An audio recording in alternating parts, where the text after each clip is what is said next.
All right, it's Friday. Ready to roll, man. Ready to roll. Questions? We talked to John yesterday. He seemed pretty optimistic that Taylor was going to play on Sunday. Dan, is this just something you guys are going to have to kind of manage with him throughout the week, or kind of what's his prognosis moving forward?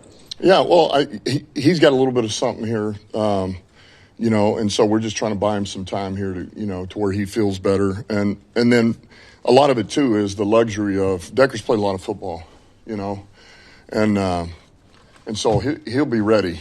He'll be ready as long as, it feels right. So, but yeah, we feel good right now. And there again, we still got another day here and we'll see. So I can't give you a definitive yes, but, it's where it's at. Related to the off-season surgery, and is it a concern if so? I'm not sure on that. Not sure. And you went into the season with Jamarco as kind of earning that swing tackle job, obviously. Unfortunate situation with him. What's the comfort level if you need to call Gio into a game right now to, whether it's to start or to fill in for Decker? Yeah, well, he's gonna have to be ready, and he knows that. He's been getting reps all week. So, he'll I did think he practiced better these last 2 days, which is good. And, he's part of a whole unit. He's part of all 5 of those guys up there. So he'll be ready. John did mention, you'd be prepared if that situation came, in terms of giving him help. How much does that change a game plan when you go from, a veteran like Decker that has the level of experience that you mentioned to a guy that has none, frankly? Yeah, I mean, it does. It changes, it changes some things. But I think it's like anything else. You got to stay ahead of the sticks. You got to stay in manageable situations, and you do that. Monty's no different than any player. That he's got strengths, and then he's got some things that he's got to continue to work on as he grows and develops. So we'll use his strengths. You expect Decker to be out there today? What's that? You expect Decker to be out in practice today? I do not. Played from ahead, really. And just for the Deck wants to play. All right, I'm going to make that very clear. Deck wants to play. So this is about the long-term season is what this is going to come down to. Just as far as what we do for this one. I was just going to say, you guys played from ahead most of the last 2 years, like in the division, with the lead, and even though last year was real close, teams were chasing you. Packers are 2-0 right now. How much pressure, if any, does that put on the team, and how do you just maintain your focus on what matters to you, if that's the case? Yeah, no, I don't see that as pressure, and anything to where. Anything we're forced to compete is a good thing, and I love that, man. And we already knew what we were coming into this year with this division. It's a tough division, man. There's good players, there's good coaches, competitive. But no, it's early in the season. I've mentioned this before. At some point, every team's going to hit adversity, whether it's early, it's in the middle of the season, it's late, and it's just about playing your best football by the end of the year. And so we can't worry about the Packers. We can't worry about Minnesota. We worry about ourselves first, and then Chicago because they're the next opponent. Wingo was inactive last game. What are you hoping to see from him before he's ready to get back out on the field? Yeah, well, I thought he's gotten some reps this week, and I thought he had a good week. And so, we'll see what it looks like today. But we like him. We like where he's at. Looks like he's physically ready. What kind of progress was he making before the injury last season? He was getting better and better and better. He was really trending in the right way, man. We liked where he was going. We thought he had some flexibility there in the middle, could play the nose, could play the three certainly, and then we even put him in some big end in situations and then use him on special teams. So he does have some flexibility, and we thought he was trending the right way, and it was one of those, it was a tough injury. Nobody's more frustrated than he was about it, so it's just good to have him back. We saw a lot of frustration with Kelvin Shepard. He came out here and was just completely fired up yesterday about getting her back on track. What have you saw about these coordinators as far as just how they responded to that first week adversity and just tightening up on some of the details? What did you think about how they responded to that this week? Well, yeah, they've both been great, man. They're what I would expect them to be, man. Let's worry about us and let's clean up our own issues. Let's diagnose the problem. Let's fix it. Let's get better, and let's move on. And I felt like they've done that.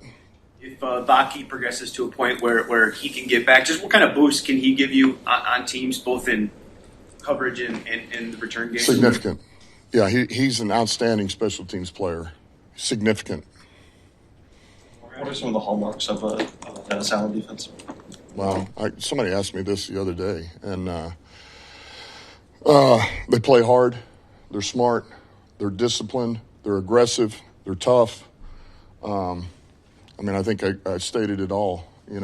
He's an outstanding coach, man. He does it right. He knows how to teach. He knows how to communicate, and he knows how to put those players in position to have success. Man, he finds one-on-ones. Muhammad didn't get a whole lot of run just because of the weird game flow and the 48 snaps, but you guys were using him a little bit differently with some of the nose tackle stuff in passing situations. Up there, how much more do you want to see maybe him get involved in the game plan this week? Well, we've got him in there. We're going to use him some. I don't know how much, but certainly he's earned the right to be out there on the field. We would say that. We thought he had a good camp. He practices his tail off every day, man. He gives you what he's got. And we really felt like the player is better than even last year. And he's a veteran guy. He's played in this league a while, but we liked what he gave us last year, and we feel like he was better even through camp and to this point. So we like him there. Again, he can spell Hutch at the rush, and then we think we can use him on some third down, And look, he plays the run too, man. He can set an edge now. So love where he's at.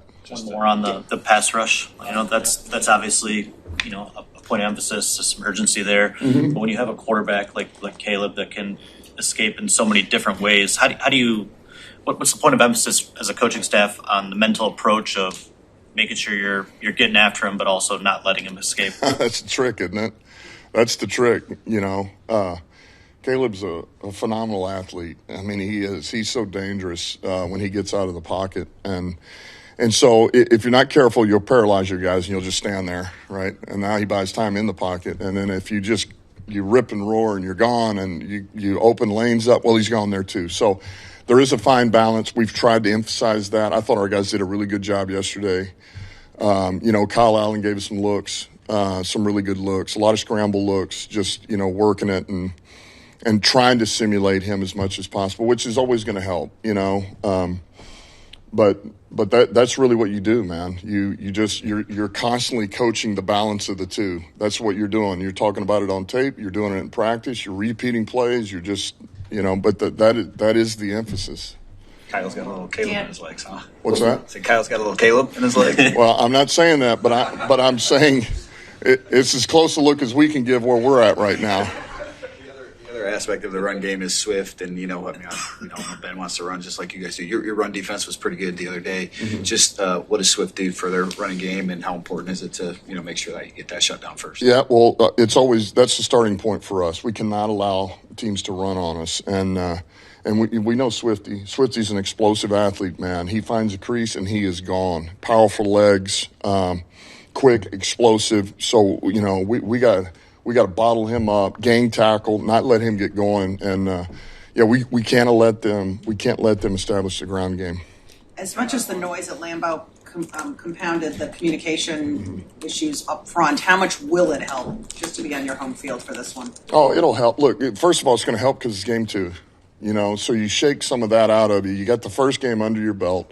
Really the first legitimate game where all of our starters have played together, and particularly the O-line in real live football, other than, what we did scrimmage, and then the joint practices. And then you're back home, you are in your own element. So verbal comes back into it as opposed to the silent cadence, all those things. So the combination of those two, it will help. It will help. Thank you. All right. Thanks.